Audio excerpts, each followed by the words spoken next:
你说，婚姻到最后拼的是什么？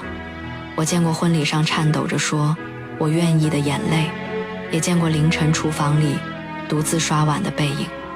其实婚姻最难的不是跨过大风大浪，而是渡不过静水流深。时间会冲淡激情，但沉淀下来的往往才是婚姻的真相。它不是热恋时的怦然心动，而是风雨来临时的不离不弃。你说经济基础重要吗？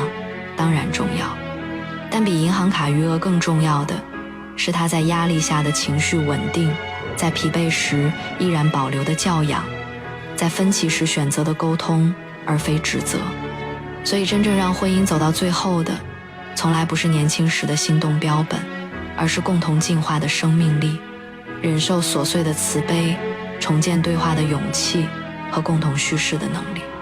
所以亲爱的，当你摩挲着褪色的结婚照，是否会想起当年那个勇敢说爱的自己？当你在某个加班归来的深夜，看到客厅那盏为你留的灯，是否有什么话想对撑伞的人说？在这个快节奏的世界，我们追求的很多，却总忘了足够就好。婚姻这场修行没有终点站，只有一个个需要共同修剪的站台。走到最后拼的是把柴米油盐酿成朝露月光的智慧。